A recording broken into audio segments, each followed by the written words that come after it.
He found a Chinese girl with no hair, no name, and no shoes.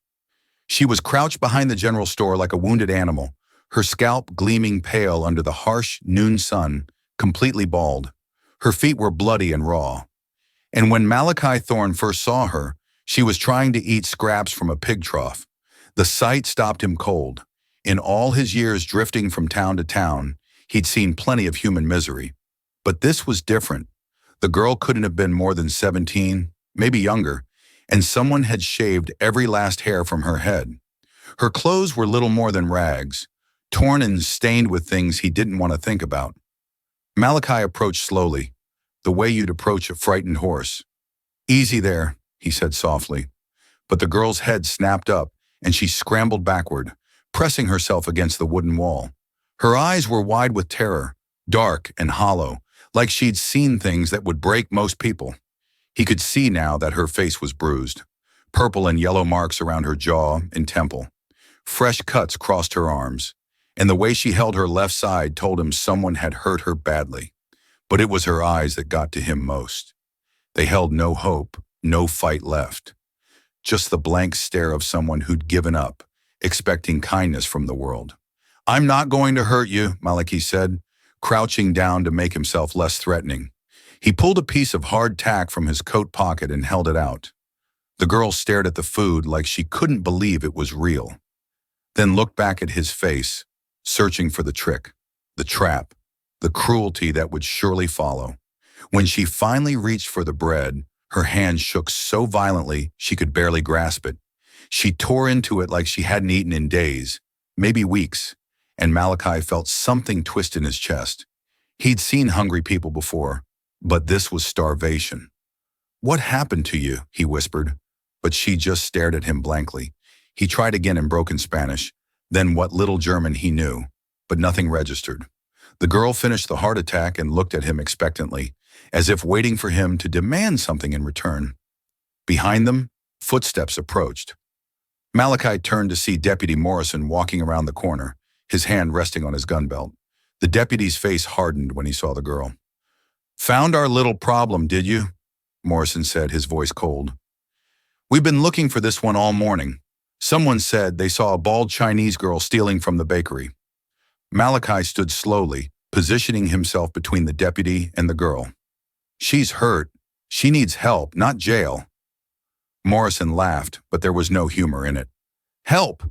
Stranger, you don't know what you're dealing with. This one's brought nothing but trouble since she showed up." He stepped closer, his eyes hard, and folks are starting to wonder about anyone who'd defend her. The threat hung in the air like smoke from a gun barrel. Malachi could feel the girl trembling behind him, and he realized that whatever had happened to her, it was far from over. Deputy Morrison's hand moved closer to his gun. "Step away from her, stranger. This girl's got a debt to pay, and harboring a thief makes you complicit." Malachi felt the girl press closer against his back, her breathing quick and shallow. "What kind of debt?" he asked, keeping his voice steady even as his mind raced. Something about this whole situation felt wrong, like pieces of a puzzle that didn't fit together. "The kind that gets settled with work," Morrison said, his smile cold as winter. "Mr. Chen's been real generous taking her in after she showed up half dead. She owes him for room board medicine. The least she can do is work it off." The way Morrison said work made Malachi's skin crawl. He'd seen company towns before, places where desperate people got trapped in cycles of debt they could never escape. But this felt darker, more personal, and if she can't work, Malachi pressed. Morrison shrugged. "Then she starves, simple as that." He gestured toward the girl. "Look at her. Can't speak English.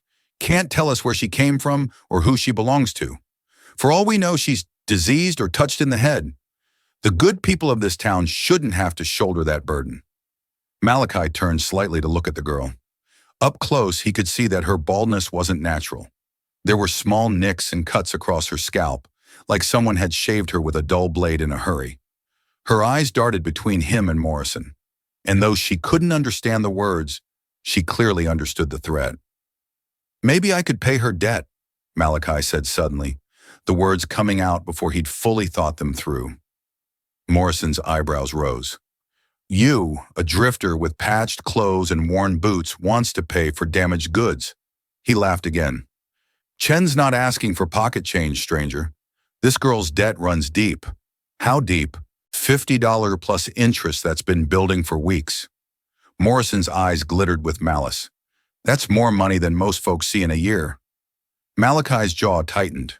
$50 was indeed a fortune, especially for something as basic as medical care and shelter. It was the kind of debt designed never to be paid, a chain meant to hold someone in place forever. And what if I can't pay it all at once? Malachi asked, though he suspected he already knew the answer.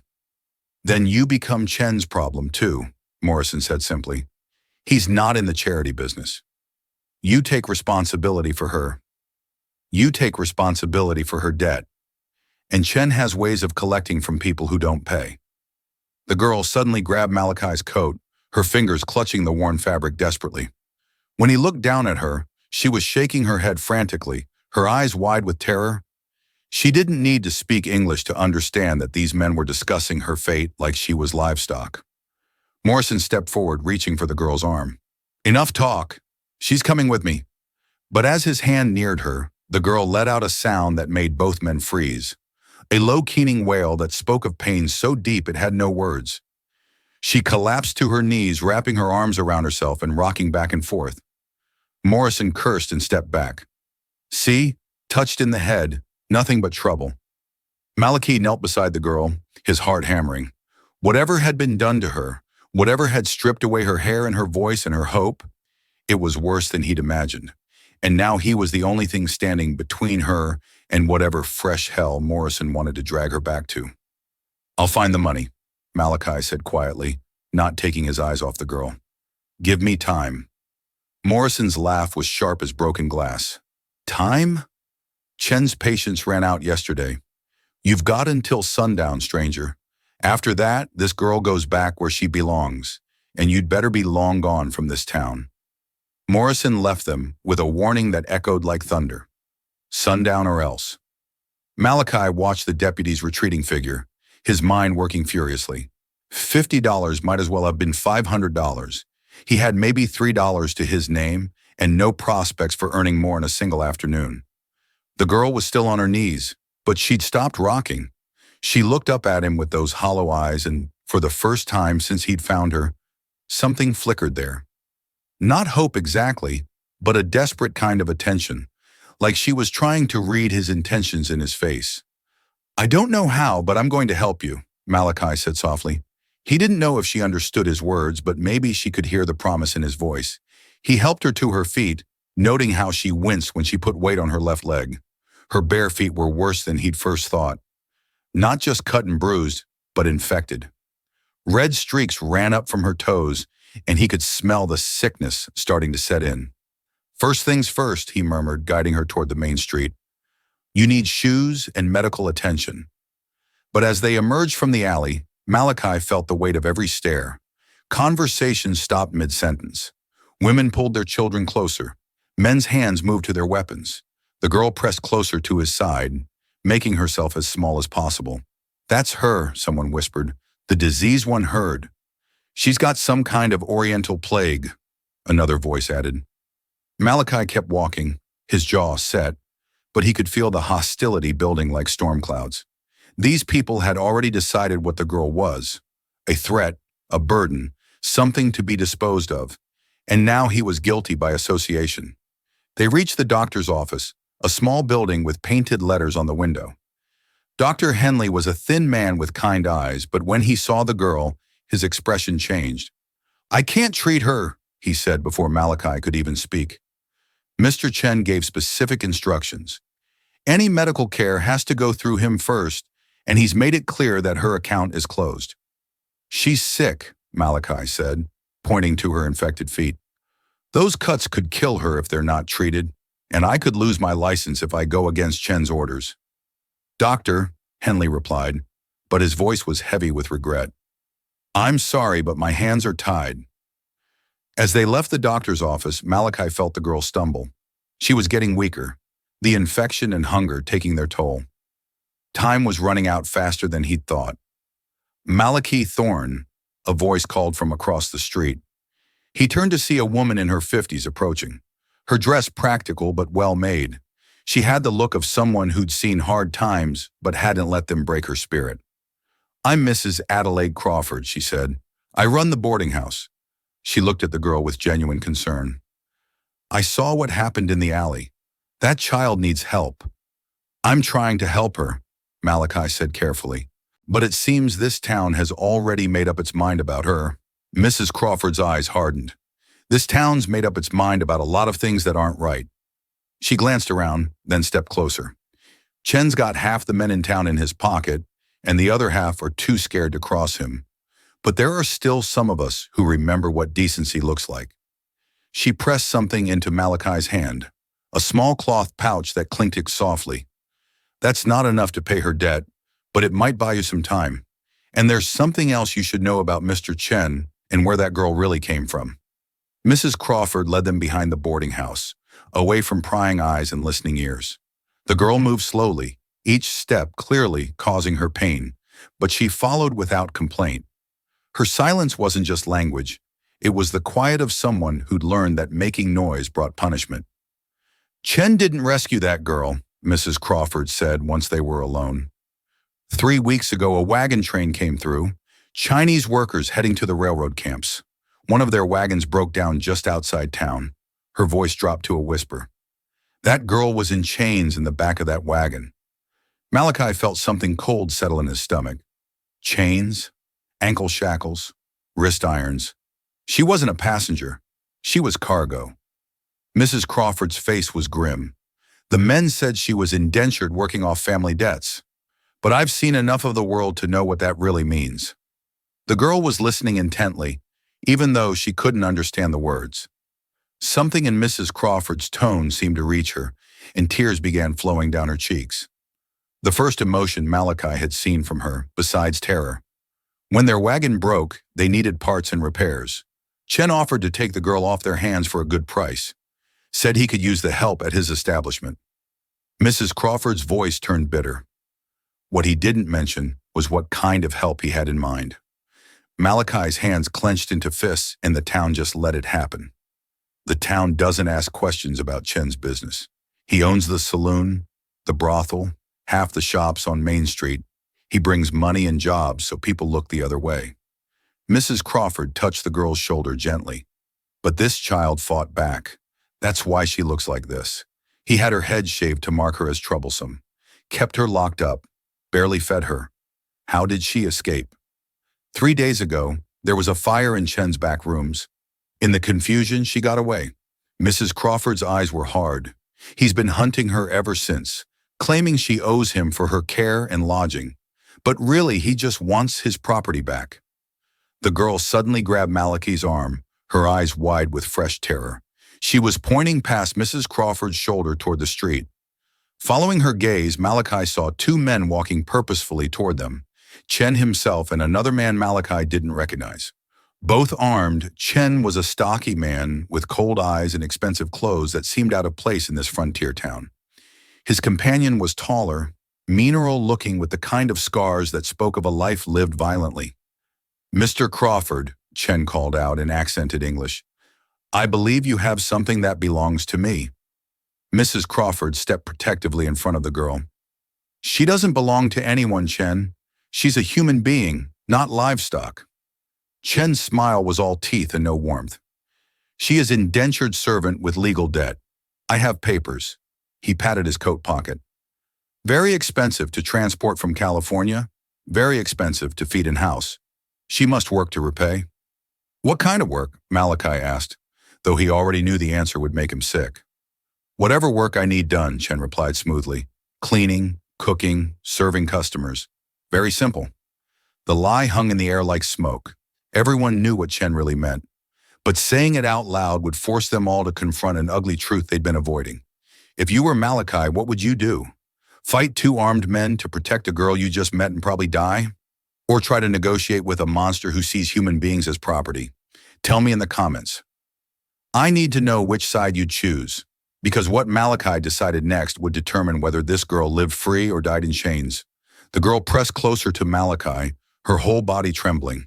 In that moment, he realized that whatever choice he made, there would be no going back. Chen wasn't going to walk away empty-handed, and Mrs. Crawford had just made herself a target by standing up to him.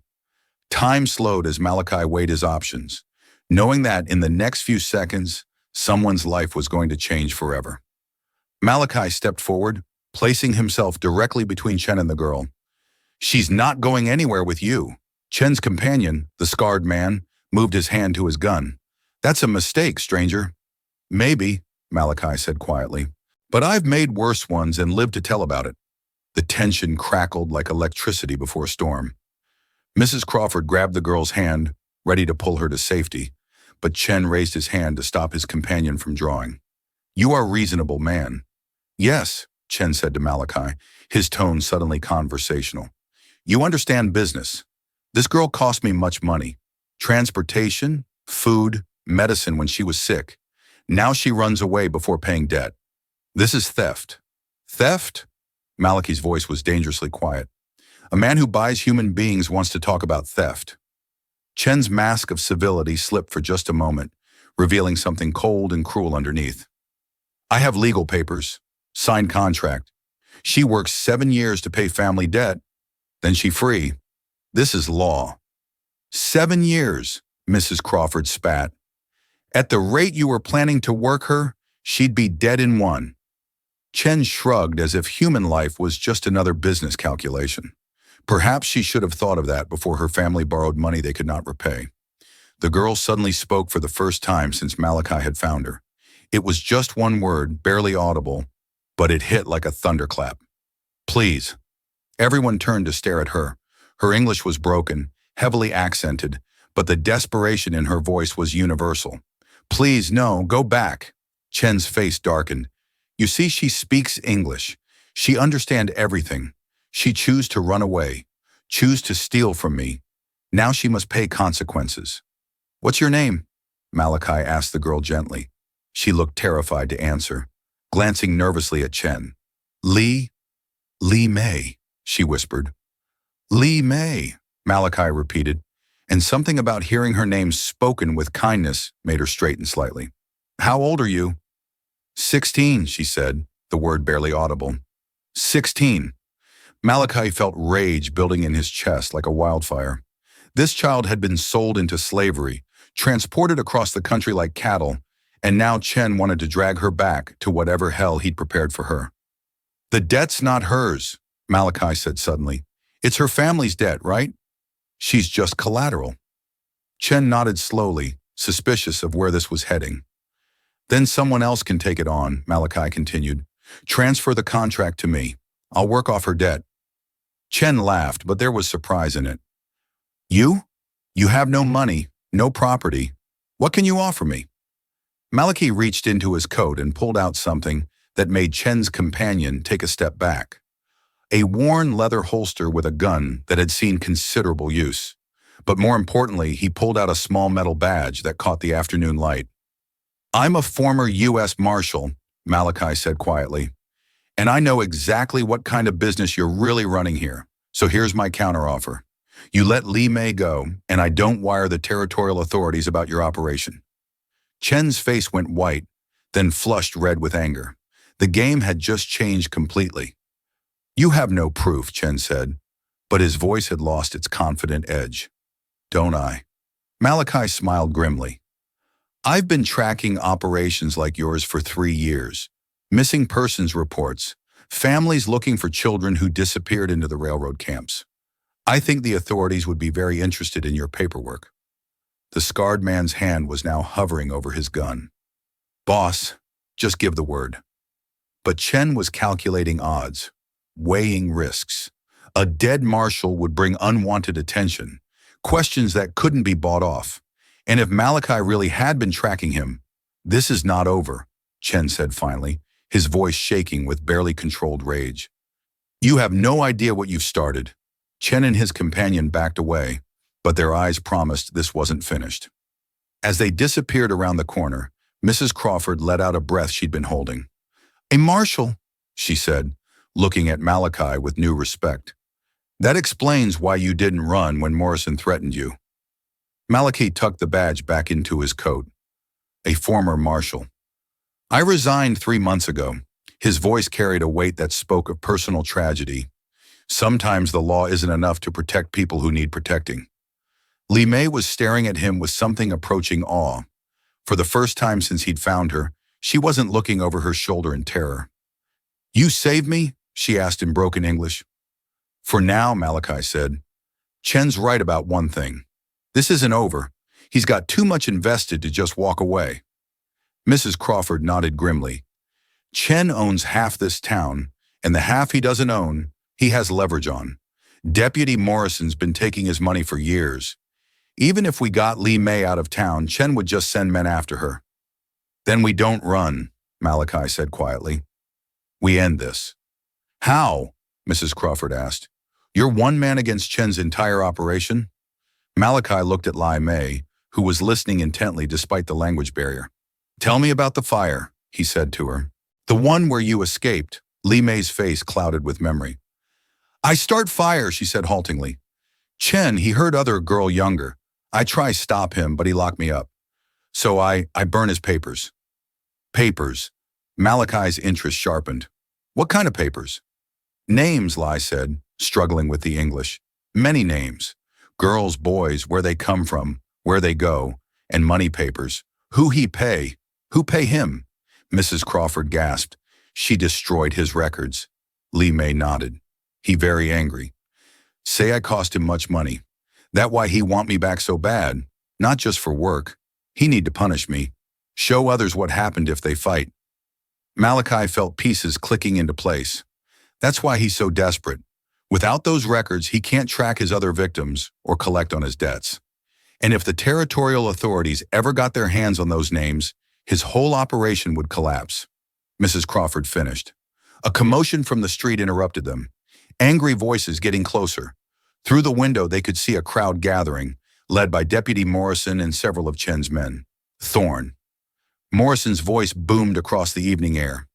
"Come out here. You've got some explaining to do." Mrs. Crawford peered through the curtains. "There's at least a dozen men out there. Chen's been spreading word that you're harboring a dangerous criminal." Li Mei pressed against the wall, her brief moment of hope evaporating. "They come for me," she whispered. "No," Malachi said firmly. "They're coming for me. Chen knows I'm the real threat now." He checked his gun, then looked at Mrs. Crawford. "Is there a back way out of here?" "Yes, but where would you go? This is the only town for 50 miscues in any direction." "Thorne," Morrison called again. "I've got warrants here. Harboring a fugitive, interfering with legal business. Come out now or we're coming in." Malachi moved to the window and looked out at the crowd. Some faces he recognized from earlier. Shopkeepers, workers, ordinary people who'd been convinced that Li was a threat to their community. Others were clearly Chen's hired guns, men who do whatever they were paid to do. "There's something else," Li said suddenly, her voice urgent. "Papers I save hide before fire." She reached into her tattered clothing and pulled out a small water-stained piece of paper. "Names of men in town who pay Chen, deputies, judges, business owners." Mrs. Crawford took the paper, her eyes widening as she read. This is half the town council. The mayor's name is on here, the sheriff too." Malachi understood now why Chen was so confident, why he could operate openly in this town. He didn't just own businesses. He owned the people who made the laws. "That's our way out," Malachi said. "But first we have to survive the next few minutes." The front door rattled as someone tested the handle. Morrison's voice came again closer now. "Last warning, Thorne. Open this door or we'll break it down." Li Mei grabbed Malachi's arm. "I go with them," she said desperately. "Save you trouble. I already dead inside anyway." "No," Malachi said fiercely. "Nobody else dies on my watch. Not anymore." The door exploded inward in a shower of splinters, and Deputy Morrison stepped through with his gun drawn, backed by 6 armed men. "Hands up, all of you." But as Morrison's eyes adjusted to the dim interior, he found himself staring down the barrel of Malachi's gun. "I've got a better idea, Deputy. How about you and your friends back out of here real slow, and we'll talk about this like civilized people." Morrison's hand tightened on his weapon. "You're outnumbered 6-1, Thorne. Don't be a fool." 7-1, a new voice said from the doorway. But who's counting? The voice belonged to Dr. Henley, but he wasn't alone. Behind him stood the blacksmith, the telegraph operator, and 3 other townspeople Malachi didn't recognize. All were armed, and none looked like they were there to help Morrison. "What the hell is this?" Morrison snarled, swinging his gun between Malachi and the newcomers. "It's called a reckoning," Dr. Henley said calmly. "We've been watching Chen's operation for months, waiting for someone with the backbone to stand up to him. When Mrs. Crawford told us about Marshall Thorne here, we decided it was time to act." Morrison's face went pale. "You're all making a big mistake. Chen's got legal papers. Chen's got nothing but forged documents and bought officials." The blacksmith interrupted. "We've seen that list, Morrison. We know exactly how much Chen's been paying you to look the other way." Lai pressed closer to Mrs. Crawford, overwhelmed by this sudden turn of events. These people, strangers who'd avoided her all day, were now risking their lives to protect her. Morrison's eyes darted around the room, calculating odds. "Even if that's true, you can't prove anything. Chen's word against yours." "Actually, we can prove quite a lot," Dr. Henley said. He pulled out a telegram. "I sent word to the territorial capital this afternoon. Seems there's been a federal investigation into human trafficking along the railroad routes. They're very interested in talking to Mr. Chen." Chen himself appeared in the doorway, his face twisted with rage. "Enough," he shouted. "This girl is my property. I have contract. You have a piece of paper that says a 16-year-old child can be owned like livestock," Malachi said, his gun never wavering from Morrison. "Last I checked, we fought a war to settle that question." "This different," Chen protested. "This legal indenture. Her family owe money." "Her family never saw a cent of your money," Dr. Henley said quietly. "We've been asking questions, Chen, sending telegrams. Lai Mei's family was murdered by bandits 2 months ago. You bought her from the men who killed them." The words hit Li Mei like a physical blow. She collapsed to her knees, a sound of pure grief tearing from her throat. Mrs. Crawford knelt beside her, holding her as she sobbed for the first time since Malachi had found her. Chen's mask finally slipped completely. "So what? She was already dead to world. I give her purpose, place to live, better than dying in gutter." "You turned her into a slave," Malachi said, his voice deadly quiet. "And you were going to do worse." Morrison made his move then, swinging his gun toward Malachi. But the former marshal was faster. Morrison's weapon flew from his hand as Malachi's bullet shattered his wrist. Chen's men reached for their guns, but found themselves facing 7 determined townspeople who'd finally decided to take their community back. "It's over, Chen," Dr. Henley said. "The federal marshals will be here tomorrow. You can come quietly or you can try to run. But either way, your business in this town is finished." Chen looked around the room, seeing his empire crumbling. His breathing was ragged, desperate. "You think this ends anything? There are a dozen more like me. Hundreds of children already gone. You saved 1 girl, but you changed nothing. We changed everything for her," Malachi said simply. "Sometimes that's enough to start with." Chen's hand moved toward his coat and Malachi tensed, but the man only pulled out a set of keys. He threw them at Li's feet with contempt. "Keys to wagon outside. Take your precious girl and go. But remember, world is full of men like me.